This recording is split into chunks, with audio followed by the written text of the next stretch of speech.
Of course, we all know that breakfast is the most important meal of the day. But other than giving your kids nutritional food for the day, think about giving them food for thought as well.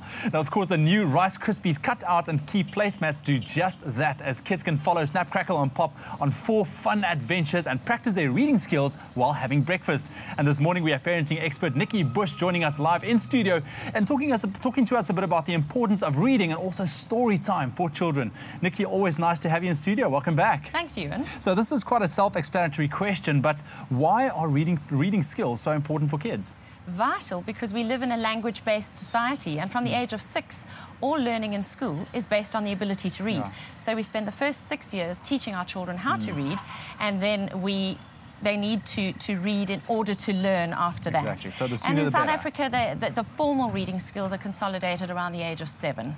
So we do all the pre-reading skills up until then, and that's why it's so important to read stories to your children. Yeah. So give advice to our parents quickly. How do you foster a love for reading when it comes to young kids?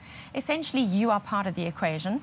When they're very young, the most important thing is that they hear your voice. It's very soothing for them. They feel connected to you. They know they have your 100% attention when you're reading a story to them. So this is quality time with your children. This is time well spent building a relationship as well as teaching children and imparting language. The only way to acquire language is to hear it. All right. So children need to engage with it. We need to marinate them in language, and story time does exactly that, as well as stimulating their imagination and their creativity and also that concentration. So you start reading a story to a child and they have to wait for what's going to happen next. Right. So Nikki, at what age would you say parents need to start investing time in teaching their kids to read? Well, they don't really teach their children to read, you, and they just share the love of books with their children. And in fact, many teachers will say, please don't teach your children to read. We would rather do it the right way. I think there are many different viewpoints on that, and that's a whole nother debate. But really, from the time your little one, say at 6 months, is ensconced in your lap, you can take out a lovely book and start reading to them, pointing pictures out to them, saying the words. They take in absolutely everything they ever see and everything that they hear. So there's a lot of incidental reading that goes on. Even, for example, when you're sitting eating your cereal in the morning, kids often stare at that cereal box and they are seeing words, even if they can't read them, they're going into their brains.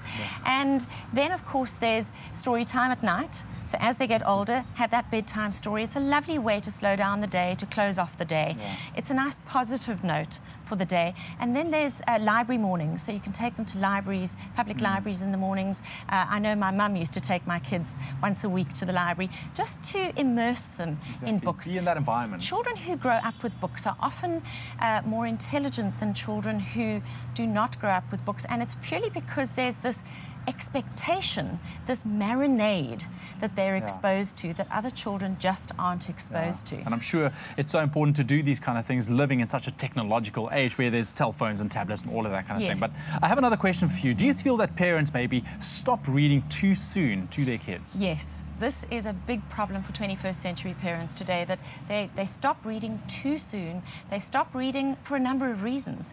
Number one, it's easier to plonk a child in front of a television and they'll get the story there, but then they don't have you. And so you miss out on that relationship building. And the other thing is that we give them tablets, we give them laptops, we give them all sorts of devices that do the storytelling for us. And in that way, once again, there's no human factor. So try not to fall into that trap. I know it's easy, but please remember that you cannot build relationship skills with your children when they're in high school.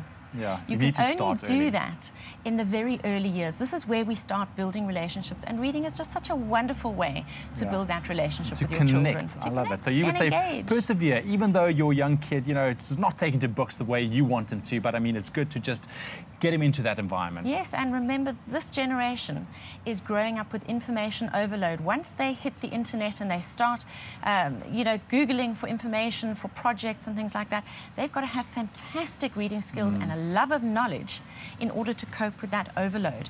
And they'll only love reading if you persevere. And I've brought up 2 kids who are non-readers. And it's very frustrating, but you've got to keep plodding along, because ultimately it does impact on their academic results. Because ultimately kids are too clever, outsmart you. Thank you so much, Nikki. Really appreciate it and all your information you're giving us.